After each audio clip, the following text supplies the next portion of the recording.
बिस्मिल्लाहिर्रहमानिर्रहीम। अस्सलाम वालेकुम। मैं हूं बिशारत राजा शहर इक़दार से एक और वीलाग के साथ आपकी खिदमत में हाजिर। नाज़रीन, आज 30 अप्रैल बरोज़ बुध एक तो इमरान खान साहब की रहाई को लेकर बड़ा चर्चा हो रहा है इस वक्त, और इमरान खान का जो गुज़श्ता रोज़ का बयान था वो बैनुल-अक़वामी मीडिया की ज़ीनत बना हुआ है।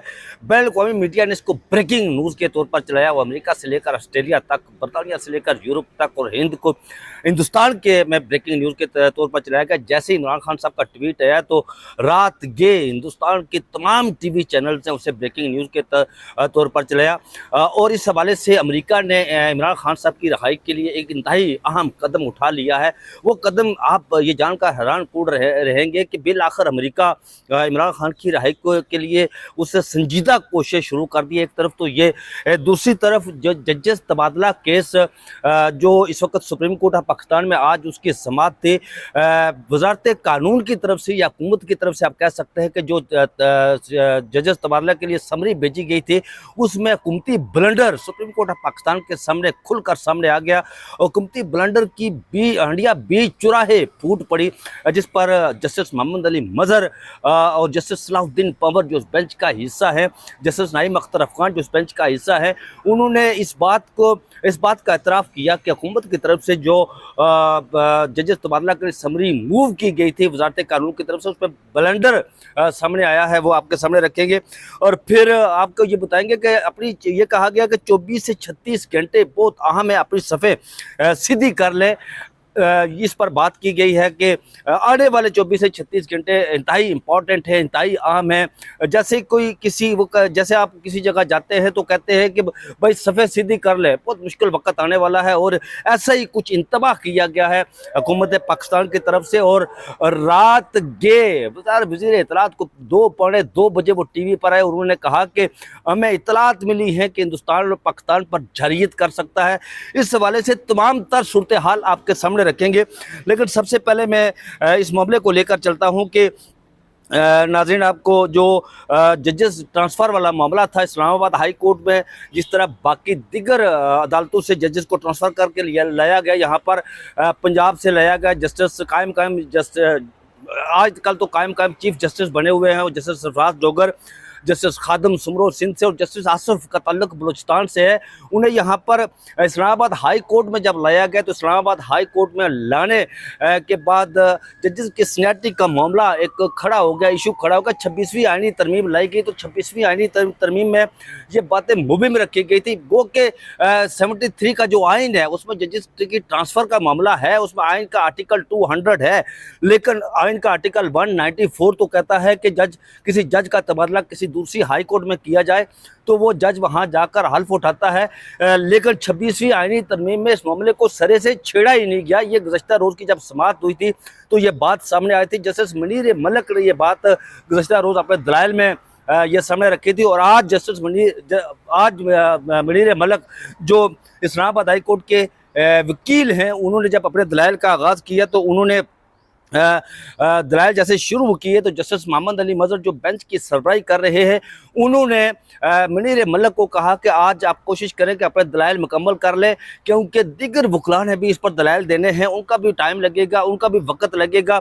नाज़रीन, 18 या 19 मई को जुडिशल कमीशन का इजलास भी हो रहा है, जिसमें Islamabad high court, Khyber Pakhtunkhwa high court, Balochistan high court और सिंध हाई कोर्ट के जो कायम चीफ जस्टिस है इस वक्त, उनकी तैनाती के हवाले से भी गौर होगा। उससे पहले इस केस को हम कंक्लूड करना चाहते हैं, ख़त्म करना चाहते हैं, लेकिन जिस पर मुनीर मलिक ने अदालत के सामने ये बात रखी कि मैं कोशिश करूंगा कि आज अपने दलाइल मुकम्मल कर लूँ, अगर मैं आज अपने दलाइल मुकम्मल ना कर सका तो आइंदा आने वाली समाअत जो होगी उसमें अपने दलाइल में मुकम्मल कर लूँगा। बहरहाल आज का जो हवाला जो समाअत हुई उसकी मैं आपके सामने मुकम्मल सूरत हाल रखता हूँ कि किस तरह हुकूमती ब्लंडर की जो हंडिया थी बीच चुराहे अदालत के सामने किस तरह फूटी। नाज़रीन जी, आपको बताते हैं कि मुनीर मलिक ने कहा कि आइन का आर्टिकल 200 का झैली सेक्शन एक अकेला नहीं आर्टिकल 200 का सेक्शन 1 सेक्शन 2 से जुड़ा हुआ है। जज का तबादला एक एग्जीक्यूटिव एक्शन है। सवाल यह है कि एग्जीक्यूटिव जजेस तबादला का अख्तियार कैसे इस्तेमाल करेगा। ये मुनीर मलिक ने अपने दलाइल में अहम आइनी और कानूनी निकात उठाए, जिस पर जस्टिस मोहम्मद अली मजहर ने कहा कि क्या तबादले का अख्तियार इस्तेमाल करने के लिए एग्जीक्यूटिव के लिए कोई शर्त है। ये सवाल उठाया उन्होंने। जस्टिस मोहम्मद अली मजहर ने मुकलमा किया मुनीर मलिक से, जो इस्लामाबाद हाई कोर्ट के वकील हैं जजेस के, उनसे ये मुकालमा करते हुए कहा एग्जीक्यूटिव के लिए जजेस तबादला अख्तियार का जुडिशल रिव्यू हो सकता है। ये कहना था मुनीर मलिक का, जो वकील हैं इस्लामाबाद हाई कोर्ट के जजेस के। वज़ीर आज़म ने समरी पर सदर को एडवाइस भेजी। जजेस तबादला के समरी काबीना से मंजूरी ली गई। ये कहना था मुनीर मलिक। आपको नाज़रीन पता है कि ये जो तमाम तर इस्लामाबाद हाई कोर्ट में जजेस के तबादले की जो मामला हुआ था, ये छुट्टी वाले दिन विदिन 24 आवर ये वज़ारत कानून से समरी मूव हुई, वज़ीर आज़म के पास गई। वज़ीर आज़म ने फिर वो सदर को भेजी, सदर ने उसको मंजूरी दे दी और उसी रात कोई गज़ट नोटिफिकेशन जारी हो गया और उस समरी में कहा गया कि chief justice of Pakistan justice Yahya Afridi का कंसर्ट लिया गया। फिर उस वक्त इस्लामाबाद हाई कोर्ट के चीफ जस्टिस जस्टिस आमर फारूक का कंसर्ट लिया गया। फिर लाहौर हाई कोर्ट की जो चीफ जस्टिस जस्टिस आलिया नीलम का, इसी तरह बलोचिस्तान चीफ जस्टिस का और फिर इसी तरह सिंध के चीफ जस्टिस का कंसर्ट लिया गया। उसके साथ जो जजेस यहाँ पर ट्रांसफ़र करके लाए गए थे उनका भी कंसर्ट लिया गया। ये कहता है, आइन कहता है कि उनकी रजामंदी लेना ज़रूरी है, लेकिन यहाँ पर उनके सामने जो हुकूमती ब्लंडर हुआ वो आपके सामने रखता हूँ मैं। आज आप कब तक दस्तयाब हैं, ये बात वही कि मैंने जिस तरह मैंने कहा कि उन्हें मुनीर मलिक को बेंच ने कहा कि आज आप अपने दलाइल मुकम्मल कर लें, क्योंकि दिगर जो वकला ने भी दलाइल देने हैं। तो जिस पर मुनीर मलिक ने बेंच से ये पूछा, इस्तेदाक की बेंच के सामने बेंच से इस्तफसार किया कि आज आपका बेंच कब तक है। बेंच के एक रुकन ने कराची निकलना, इसलिए हमने 9:30 बजे केस रखा है। ये कहना था जस्टिस मोहम्मद अली मजहर। बेंच के में इस बेंच के जो आइनी बेंच बैठा हुआ है, इसमें जस्टिस सलाउद्दीन पंवर जो इस बेंच का हिस्सा हैं, उनके बारे में ये कहा गया कि वो आज कराची जा रहे हैं, क्योंकि जस्टिस सलाउद्दीन पंवर का तल्लक कराची से है। कल 1 मई की छुट्टी है, इसलिए कल और परसों केस नहीं रख सकते। वज़ारत कानून के जजेस ट्रांसफ़र के लिए समरी में भी तजाद है। ये वो आम नुक्ता है नाज़रीन, मैं आपको बताता हूँ कि जिसमें सुप्रीम कोर्ट ऑफ पाकिस्तान के सामने, इस आइनी बेंच के सामने मुनीर मलिक ने वज़ारत कानून की जो समरी मूव की गई थी वज़ीर आज़म पाकिस्तान को, और वज़ीर आज़म पाकिस्तान ने सदर को जो समरी मूव की थी, इसमें बड़ा ब्लंडर वो सामने आया है। इस्लामाबाद हाई कोर्ट के चीफ जस्टिस को सेक्रेटरी कानून लिखा कि कोई सिंध का जज नहीं। नाज़रीन, ये इस्लामाबाद हाई कोर्ट के चीफ जस्टिस उस वक्त जस्टिस आमर फारूक को ये ख़त लिखा गया कि इस्लामाबाद हाई कोर्ट में सिंध का कोई जज नहीं है। हालांकि जस्टिस सिमन रफ़त इम्तियाज़ का तल्लुक़ सिंध से है और सिंध के डोमिसाइल से वो इस्लामाबाद हाई कोर्ट में काम कर रही हैं पहले से। आप कहना चाहते हैं कि हाई कोर्ट के जजेस जस्टिस सिमन रफ़त का तल्लुक़ सिंध से है, जस्टिस मोहम्मद अली मजहर ने कहा, जिस पर जस्टिस मोहम्मद अली मजहर ने यह भी कहा कि जस्टिस सिमन रफ़त का तल्लुक़ कराची से है। पहली जो समरी तैयार हुई इसमें अंदरून सिंध का जिक्र था। ये जस्टिस सलाउद्दीन पंवर का कहना था कि पहली जो समरी वज़ारत कानून की तरफ से तैयार की गई और जो तैयार करके वज़ारत पाकिस्तान को मूव की गई, लेकिन वो समरी जब दोबारा वापस आई तो उसमें जस्टिस सलाउद्दीन पंवर कह रहे थे कि उसमें सिंध का तल्लुक़ था, लेकिन जो दोबारा समरी की गई उसमें सिंध का तल्लुक़ नहीं, उसमें अंदरून सिंध का तल्लुक़ जो है वो नहीं था। ये अनजाने में की गई गलती हो सकती है कि अंदरून सिंध की बजाय सिंध लिखा गया है। ये जस्टिस सलाउद्दीन पंवर का कहना था। कराची को तो अंदरून सिंध से अलग ही रखा जा सकता है, ये जस्टिस सलाउद्दीन पंवर का कहना था। अब ये बताया कि जस्टिस सलाउद्दीन पंवर जो इस बेंच का हिस्सा है, उन्होंने ये कहा कि कराची का तो अंदरून सिंध का अगर डोमिसाइल है उसमें, तो फिर कराची तो सिंध का हिस्सा है। पीपल्स पार्टी ये कहती है कि कराची यहाँ पर एक आपको नाज़रीन आप जानते हैं कि यहाँ पर सिंध कराची की आबादी तकरीबन 2.25 करोड़ है। इतनी आबादी वाले दुनिया में मुल्क होते हैं। बड़े अरसे से ये MQM का मुतालबा था और उसके बाद दिगर जमातों का मुतालबा था कि कराची को अलग सूबा बना दिया जाए, जिस पर जो पीपल्स पार्टी है वो हमेशा से ये एतराज़ करती रही कि कराची तो सिंध का हिस्सा है, इसको हम कैसे अलग कर लें। कराची अगर अलग हो गया सिंध से तो फिर हम तो रेत खाएंगे, क्योंकि अंदरून सिंध में की जो तरक्की है वो तो आपके सामने है। اور اس یہاں پر آ کر پیپلز پارٹی کی اور حکومت کی منافقت سامنے آتی ہے۔ ایک طرف تو وہ کہتے ہیں کہ اس کا تعلق جو ہے وہ سندھ سے سمری جو بھیجی گئی اس میں اندرون سندھ کا لکھا گیا، نہیں لکھا گیا، سندھ لکھا گیا، اور پھر کہتے ہیں کہ کراچی کو سندھ سے، یہ جسٹس صلاح الدین پور کہہ رہے ہیں کہ کراچی کو سندھ سے علیحدہ رکھا جائے۔ سمری میں غلطیاں حکومت کی نااہلی اور غیر سنجیدگی کو ظاہر کرتی ہے، یہ منیر ملک نے کہا، جو اس اسلام آباد ہائی کورٹ کے ججز کے وکیل ہیں، ان کا کہنا تھا۔ اس موقع پر جسٹس محمود علی مظہر نے کہا کہ کل تو چھٹی ہے، اسے اگلے دن پیر کو فوجی عدالتوں والا کیس ہے، اسے اگلے دن لارجر بینچ کا کیس ہے۔ بہرحال کیس کی سماعت ملتوی کر دی گئی ہے اور یہ کہا گیا کہ اس کیس کو 18 یا 19 تاریخ کو جو جوڈیشل کمیشن کا اجلاس ہو رہا ہے اس اجلاس سے قبل اس کیس کی سماعت کرنی ہے، اس کیس کا فیصلہ کرنا ہے، اس کو لے کر چلنا ہے تاکہ اس کیس کا فیصلہ ہو جائے۔ اور پھر جو 18 یا 19 کو جوڈیشل کمیشن کا اجلاس ہو رہا ہے اس میں Sindh high court, Balochistan high court, Khyber Pakhtunkhwa high court اور اسلام آباد ہائی کورٹ میں جو قائم چیف جسٹس صاحبان اس وقت کام کر رہے ہیں وہاں پر مستقل چیف جسٹس کی تعیناتی کے لیے غور کیا جائے گا۔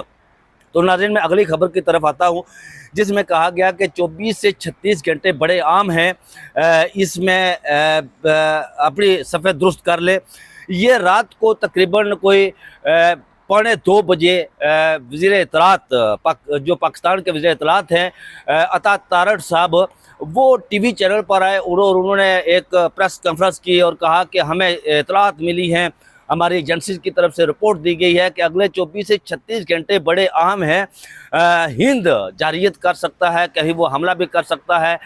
ناظرین، یہ پہلگام واقعے کے بعد یہ تمام تر صورتحال جو یہاں پر ڈیولپ ہوئی ہے اور لوگوں کو کہا گیا کہ اپنی صفحے سیدھی کر لیں، وہ تیار رہے، کوئی بھی بڑا انسیڈنٹ ہو سکتا ہے۔ ناظرین، آپ کو جانتے ہیں کہ اس سے قبل 48 گھنٹے میں ہندوستان نے جو اس کے اعلانات کروائے تھے پاکستان کی سرحد سے متصل جو ہندوستان کی سرحدیں ہیں وہاں پر اعلانات کروائے تھے کہ آپ اپنی فصلیں جو ہے وہ 48 گھنٹے کے اندر اندر کاٹ لیں اور تاکہ آپ کا کوئی نقصان نہ ہو۔ اور ہند پہلگام واقعے کے بعد جو فالس فلیگ آپریشن ہے ہند کا اور دنیا کے سامنے یہ یہاں ہو چکا ہے، اس پر اس کے بعد یہ اپنی فوج جو ہے وہ پاکستانی سرحد پر لے کر آیا۔ اب اس کی بڑی موومنٹ ہو رہی ہے، ٹینک، ہیوی ٹینک، توپیں، یہ ساری موومنٹ ویڈیو وائرل ہو چکی ہے، وہ پاکستانی سرحد پر اس نے موو کی ہے، جبکہ پاکستان نے اپنے دفاع کے لیے اپنی فوج جو ہے وہ مشرق کی سرحد پر جہاں پر ہندوستان کے ساتھ ملتی ہے وہاں پر اس نے اپنی فوج کو موو کیا ہے اپنے دفاع کے لیے۔ ظاہر ہے ہماری ملکی سالمیت پر جب کوئی آنچ آئے گی، ہماری ملکی سلامتی کے حوالے سے جب کوئی اس پر کوئی قدم اٹھایا جائے گا تو پھر ہم اس کا دفاع کرنا حق رکھتے ہیں۔ ہمارے وزیر دفاع خواجہ آصف صاحب نے بھلے یہ کہا کہ ہم پہل نہیں کریں گے جنگ میں، اور اسی بات کو لے کر بعد میں انہوں نے کہا کہ یہ بات بالکل درست ہے کہ جنگ میں پہل نہیں کرنی چاہیے، کیونکہ اس میں جو جارحیت کا عنصر سامنے آتا ہے اور پھر دنیا بجائے ہمارے ساتھ دینے کے وہ دوسری طرف کھڑی ہو جاتی ہے۔ لیکن اس پہلگام واقعے کے بعد اگر دیکھا جائے جو گراؤنڈ ریالٹی ہے وہ حقیقت پر مبنی ہے کہ عالمی طور پر ہم اس وقت کوئی وہ خاطر خواہ کام سفارتی سطح پر وہ خاطر خواہ کام نہیں کر سکے جو ہندوستان نے کیا تھا۔ ہندوستان نے 100 سے زائد جو بین الاقوامی مشنز ہیں انہیں وزارت خارجہ میں بلا کر وہاں پر انہیں جو وہ بریفنگ دی ہے۔ لیکن ناظرین، آپ کو ایک بات اور بتاتا ہوں یہاں پر کہ گزشتہ رات جب عمران خان صاحب نے ٹویٹ کیا تھا اور اس ٹویٹ میں ہندوستان کی آئیڈیالوجی کو RSS سے جوڑا تھا تو یہ بات بڑی جو یہ ہند کے منہ پر ایک تھپڑ کی طرح، زراٹے دار تھپڑ کی طرح ان کو یہ بات چوبی، اس کو بریکنگ نیوز کے طور پر چلایا۔ 2019 میں ناظرین جب عمران خان صاحب وزیر اعظم پاکستان تھے تو اس وقت جب پلوامہ فالس فلیگ ہوا تھا تو اس وقت عمران خان صاحب کا زوردار ٹویٹ سامنے آیا تھا جس پر پاکستان کے اندر امریکن، برطانوی، یورپی یونین اور دیگر ممالک کے امبیسی نے शाह महमूद कुरैशी साहब ने ब्रीफिंग दी और उन्होंने ये इल्तमास की थी कि वज़ीर पाकिस्तान को कहा जाए कि वो मोदी को इस तरह हिट ना करें। लेकिन गुज़श्ता रात को जो इमरान खान साहब का ट्वीट आया था उसमें उनके इस ट्वीट आने के बाद दुनिया में एक तहलका मचा है। बैनुल अक़वामी मीडिया में इमरान खान साहब का चर्चा है, हिंदुस्तान के मीडिया में, वो हिंदुस्तान का मीडिया इमरान खान साहब के ट्वीट को लेकर इस वक्त बड़ा प्रोपेगेंडा कर रहा है। नाज़रीन, आपको पता है कि इमरान खान साहब ने रात के ट्वीट में जो बात की थी वो यही की थी कि इस वक्त हिंदुस्तान एक बड़ा मुल्क है, 1.5 अरब आबादी वाला मुल्क है, इससे ज़िम्मेदारी का मुजाहरा करना चाहिए, ना कि ऐसे खिते में इश्तिहाल अंगेज़ी जैसे दुनिया न्यूक्लियर फ्लैश पॉइंट की तौर पर जानती है। अमन हमारी अवलीन तरजीह है, लेकिन इसे कमज़ोरी ना समझा जाए। ये इमरान खान साहब ने रात को ट्वीट किया था, पाकिस्तान के पास हर तरह की सलाहियत मौजूद है कि वो किसी भी भारतीय मुहिम जोई का मुसर जवाब दे, जैसा कि 2019 में मेरी हुकूमत ने पूरी कौम के तावन से दिया था। उन्होंने ये भी कहा था कि ये तल्ख हकीकत है कि किसी बैरूनी दुश्मन के खिलाफ जंग जीतने के लिए अंदरूनी इत्तेहाद नागज़ीर है। अब वक्त आ गया है कि इन तमाम इक़दामात को रोका जाए जो कौम में मज़ीद तकसीम पैदा कर रहे हैं। इस नाज़ुक वक्त में रियासत की जानिब से सियासी इंतकाम पर गैर ज़रूरी तवज्जो हमारे अंदरूनी इत्तेहाद को कमज़ोर कर रही है और बैरूनी ख़तरात के मुकाबले की सलाहियत को मुतासर कर रही है। ये खान साहब ने रात को कहा था। लेकिन खान साहब की रिहाई को लेकर इस वक्त जो संजीदा कोशिश हो रही है, नाज़रीन आपको बताएं कि इस हवाले से अमेरिका ने बड़ा अहम कदम उठाया है और अमेरिका ने जो हालिया पिछले दिनों में अमेरिका की तरफ से जो कांग्रेसमैन पाकिस्तान आए थे, जिसमें जैक ब्रैगमैन और क्रेग शामिल थे, उन्होंने अमेरिकी सदर डोनाल्ड ट्रंप को पाकिस्तान में जमहूरियत और इंसानी हकूक़ की खिलाफ वर्जियों से मुतल्लिक़ ख़त लिख दिया है। ये इस खत में बिलखुसूस वज़ीर दाखिला मोहसिन नकवी की जानिब से किए गए क्रैकडाउन का खुसूसी जिक्र किया गया जो 24 से 26 नवंबर को किया गया। कांग्रेस अरकान को अमेरिकी सदर से पाकिस्तान में इंसानी हकूक़ की खिलाफ वर्जियों का नोटिस लेने का मुतालबा किया गया है और कांग्रेसमैन ने यह भी लिखा है अमेरिकी सदर को कि इमरान खान इस वक्त उन पर पॉलिटिकल विक्टिमाइजेशन हो रही है, उन पर सियासी केसेस बनाए गए हैं, वो इस वक्त अडयाला जेल में बंद हैं। उनकी रिहाई के हवाले से भी उसका जिक्र किया गया है और पाकिस्तान में जो पिछले 2-3 साल के अंदर से बुनियादी इंसानी हकूक़ की वायलेशन हो रही है उसको रोंदा जा रहा है। ये तमाम मामलात का उस ख़त में जिक्र किया गया। बड़ी संजीदा कोशिश है जो इस वक्त आलमी बरादरी की तरफ से, ये अमेरिका की तरफ से पहली दफ़ा सामने आई है। ये संजीदा कोशिश है इमरान खान की रिहाई को लेकर और इस वक्त मुल्क में जो मुल्क के अंदर सूरत हाल है इस वक्त वो भी इस बात की गमाजी करती है कि इमरान खान साहब को रिहा किया जाए, भले APC बुलाई जाए और उसमें इमरान खान साहब को रिहा किया जाए, पे रोल पर रिहा किया जाए, उन्हें APC इजलास में शिरकत की दावत दी जाए। वो 7 घंटे जारी रहता है, 8 घंटे जारी रहता है, 10 घंटे जारी रहता है, उस वक्त तक वो इजलास में रहे, उसके बाद भले आप उन्हें अडयाला जेल में डाल दे, इससे इसका कोई नहीं। लेकिन एक इत्तेहाद यगानगत का जो मोसर मैसेज है वो दुनिया को मिले, हिंदुस्तान को मिले कि पाकिस्तान की जो नेशन है वो इस वक्त मुतहिद है और मुल्क की सलामती पर कोई आंच नहीं आने देगी। रात को इमरान खान साहब के इस ट्वीट के बाद जो एस्टैब्लिशमेंट है उसने भी अपने ताकतवर लोग जो है वो उन्होंने ताकतवर लोगों को मुतहर्रिक किया है। इस ट्वीट के बाद एस्टैब्लिशमेंट की सोच में तब्दीली आई है, बदलाव आया है इस बात को लेकर के इमरान खान साहब ने कौम को इत्तेहाद का दर्स दिया है, यगानगत का दर्स दिया है और वो कोशिश कर रहे हैं कि इस वक्त इमरान खान साहब के साथ मामलात किए जाएँ, मुज़ाकरात किए जाएँ और किसी तरीके से ये मुज़ाकरात उनसे कामयाब हों और फिर इमरान खान साहब को रिहा किया जाए। तो नाज़रीन, ये थी अब तक की जो सूरत हाल मैंने आपके सामने रखी है। इसके इस्लामाबाद हाई कोर्ट में अहम केस की भी समाअत हो रही है जिसमें इमरान खान की साहब की रिहाई के हवाले से 190 मिलियन पाउंड का वो समाअत बाद में होगी। मज़ीद खबरों के साथ आपके साथ दोबारा हाज़िर होंगे। ये चैनल आपका अपना चैनल है, सब्सक्राइब भी कीजिएगा, लिंक शेयर भी कीजिएगा, टेली का बटन भी जरूर दबाइएगा। मुझे दीजिए इजाज़त, अपना बहुत सारा ख्याल रखिएगा। अल्लाह हाफिज़।